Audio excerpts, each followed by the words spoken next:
beautiful people. Welcome back to my channel, or if you're new, welcome. My name is Rebecca and my channel is Mama Be Natural, and today we are going to be talking about kefir, specifically homemade kefir.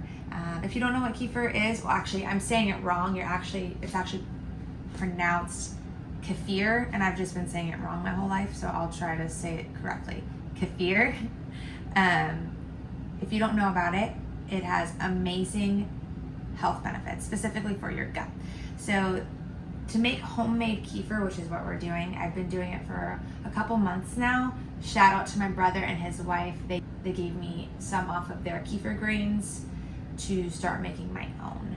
And I've been obsessed ever since, because I would always buy kefir at the store, but homemade is so much better and has so many more probiotics in it. So what is kefir? How do you make it? Let's go over all that. So kefir comes from the combination of taking kefir grains, which are a amazing, beautiful microorganism of bacteria, yeast, and protein. And they form these little, you'll see them, they look like if like cottage cheese and pulsed cauliflower had a baby. So they're these little like gelatinous looking white pieces. Anyways, they're amazing. And they're like the perfect little microorganism. Essentially, they would live forever if you just keep feeding them. And they produce amazing probiotics for your gut that you can eat, and people have been using them forever. It's not as popular in the United States for some reason, but in a lot of other areas, people, they drink it every single day. So essentially, it's like instead of having to take a physical probiotic, you could just drink kefir and get all the benefits from that. And it's got way more like probiotics and everything than, say, yogurt does. The difference between yogurt and kefir is that yogurt is just bacteria based. There's no yeast in it as well.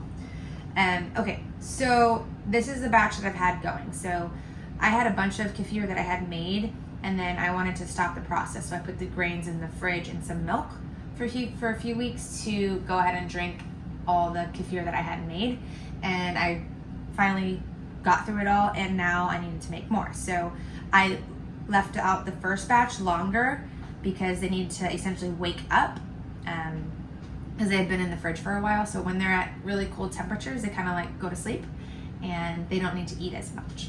So how you make it is you take the grains, which they're not actually grains, they just look like grains, that's why they're called that, but it's not like a type of grain like a rice or wheat or something.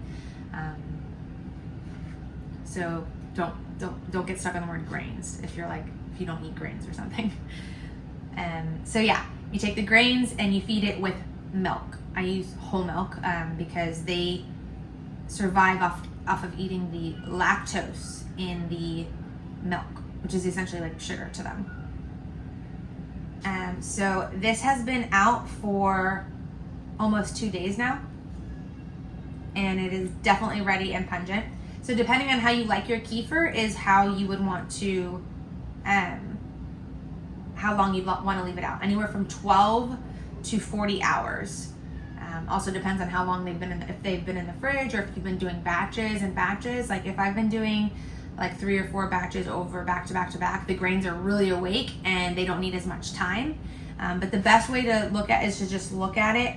You want to taste it, see what your comfort level is. I like it when it's just like more pungent and just a tiny bit fizzy.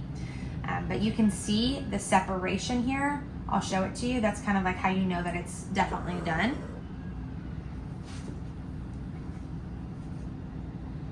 And it's the casein has separated from the milk.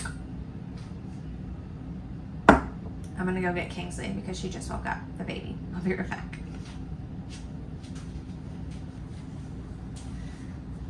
Okay, y'all, this is Kingsley, who's about to be 1 in 2 days. She just woke up from her nap. And I actually give her, make smoothies, and I put kefir, like that. I use it the most in smoothies because it is a very pungent taste. And we make smoothies almost every day, so we'll put it in our smoothies. You say hi? You teething? Yeah. I know. Hi. Hi. She wants the phone. She sees it. I'm filming. Okay. What's the hush?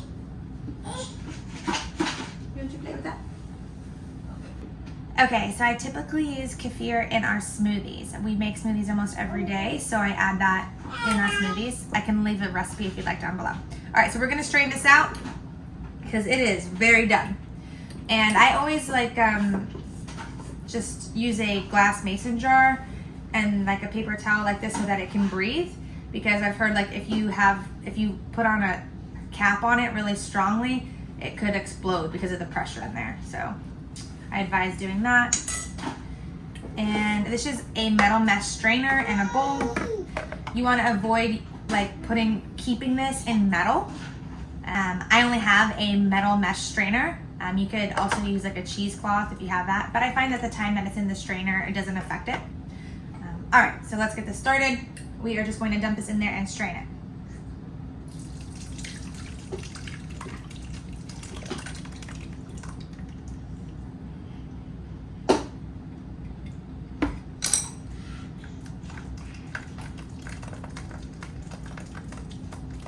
And we're just straining out the grains again.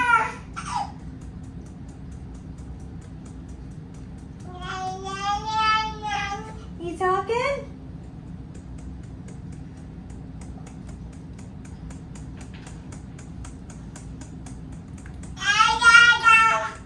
Yeah. And ideally you only need about a table, because these will multiply. And when they multiply, you need to either, give them away would be the best option, or throw them out, because you only need about a tablespoon for 4 cups of milk.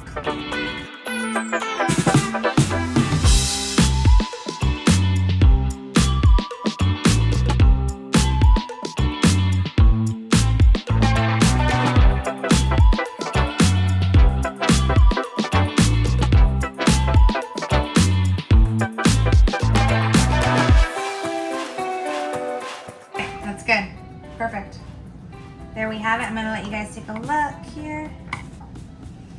That is what they look like. See? Kind of looks like cottage cheese and cauliflower. Those are the grains. So cool. And then there's the milk, or the kefir. Okay. Now we're gonna put the kefir into a glass container.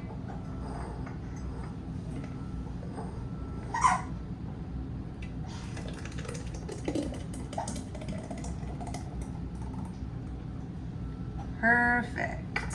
This perfectly fits 4 cups.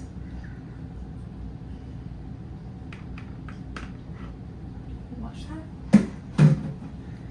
And there it is. It's a little bubbly. Smells so good. I'm not used to it, but it is pretty tangy. Now, some people will double ferment it, so they will do that process, and then they'll leave this out additionally, and like put like a little lemon peel or orange peel in it for flavor. So you can also do that if you're like an expert. But this is perfect for us for now. I'm gonna put this in the fridge, and then I usually will date it as well so that I know how long that I've had it for.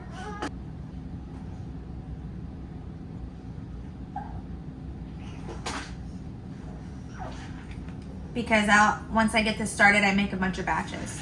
But this will last in the fridge for a really long time, like a few weeks at least. And there we have it. Fermented milk. Yeah, we're gonna put some in our smoothies later.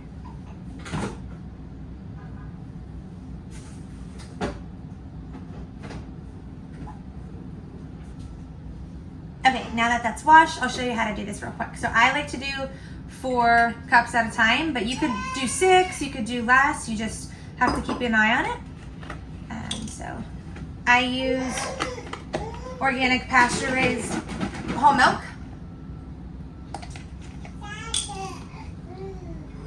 And we're gonna fill that up to 4.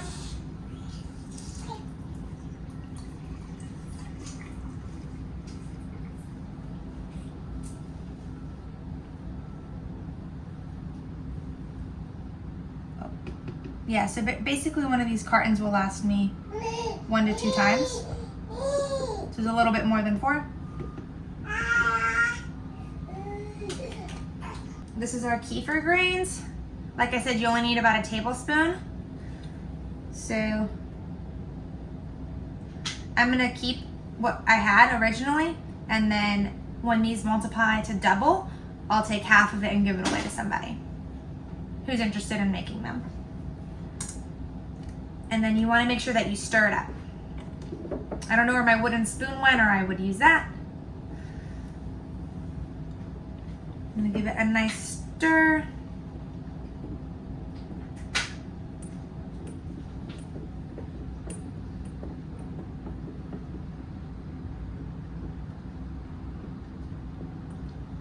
Perfect. And then cover it back up. It's that simple, super easy. And then I'm gonna write the date and time on here so that I remember like how long it's been going. But like I said, you just wanna keep a visual eye on it when you start to see the separation going. And then, like I said, test it out. If you think it's too pungent, then do it a little less next time. All right, so right now it is 1:30. Oh, we gotta leave to go get Layla, Kingsley. So I'm gonna put on here 1:30 p.m. and today's date. And this is just like an expo marker. Perfect. And I like to leave it out on the counter far away where the kids can't get it, but where I will still visually see it every day. So I like to leave it right in this corner. Well, thank you all for watching. I hope you enjoyed, learned a little something. I am not an expert at all, but I have been definitely loving learning all about it and making it. It makes me so happy. I've been trying to do more homey things like making bone broth, doing the kefir. My dad also gave me some of his homemade yeast that he uses for his bread. My dad makes the best bread in the world, and I'm not just saying that, he really does. So I'm gonna attempt to start making his bread. So stay tuned for that. And thank you for watching. We'll see you in the next one. Peace out. Can you say peace out? Peace out. We gotta clean you up.